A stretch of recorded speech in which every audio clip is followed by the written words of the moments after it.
नमस्कार. भक्तिप्रिय चॅनलवर आपले खूप खूप स्वागत आहे. काही दिवसांवरच आषाढी एकादशी आली आहे. आषाढी एकादशी म्हणजे वारकऱ्यांची मांदियाळीच. विठुरायाच्या दर्शनाची आस घेऊन भक्त पंढरी नगरीत दाखल होतात. पांडुरंगाला जगाचा उद्धार करणारी माऊली असं म्हणतात. विठोबाच्या चरणावर मस्तक ठेवून भक्त अगदी धन्य होतात. विठ्ठलाला श्री विष्णूंचा अवतार म्हटले जाते. पण ते महाराष्ट्रात कसे आले?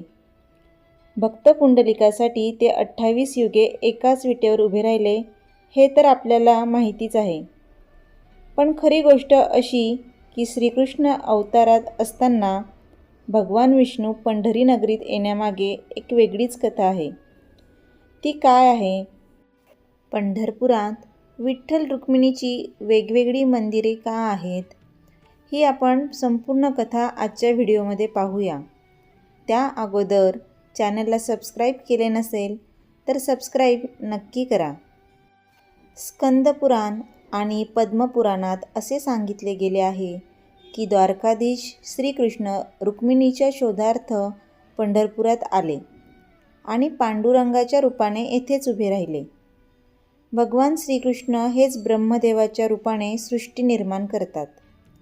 विष्णू रूपाने तिचे पालन करतात व शिवरूपाने त्या सृष्टीचा संहार करतात. एका पौराणिक कथेनुसार श्रीकृष्णांची एका कल्पातील अशी एक लीला सांगण्यात येते की एकदा श्रीमती राधाराणी श्रीकृष्णास भेटावयास श्रीधाम द्वारका येथे आली. आपली प्रिय सखी श्री राधेला पाहून श्रीकृष्णांना अत्यानंद झाला. इतक्या दिवसांच्या विरहानंतर श्री राधा आणि श्रीकृष्णांची भेट होत होती. त्यामुळे दोघेही एकमेकांना भेटण्यासाठी व्याकुळ होते. प्रेमावेशाने श्रीकृष्णांनी श्रीमती राधाराणीला आपल्या जवळ बसविले आणि तेव्हाच श्रीमती रुक्मिणी देवीने त्या महालात प्रवेश केला. राधाराणीला श्रीकृष्णांच्या इतक्या निकट बसलेले पाहून रुक्मिणी देवी श्रीकृष्णांवर नाराज झाली आणि रुसून महाराष्ट्रातील पंढरपूर येथील दिंडीर वनात आली. भगवंत श्री रुक्मिणीला शोधित या क्षेत्री आले आणि नंतर त्यांनी श्री पुंडलिकाला दर्शन दिले. हे क्षेत्र अनादी काळापासून पुण्यस्थळ आहे. या बाबतीत अशी कथा सांगण्यात येते. श्री रुक्मिणी द्वारकेतून निघून गेल्याने श्रीकृष्ण दुःखी झाले. ते तिला सगळीकडे शोधू लागले. फिरत फिरत ते गोकुळात आले. मग आपल्याबरोबर गायी व गोप घेऊन शोधत शोधत दक्षिणेत आले. गायी व गोपांना मागे ठेवून श्री रुक्मिणीला शोधण्यासाठी श्रीकृष्ण दिंडीर वनात आले.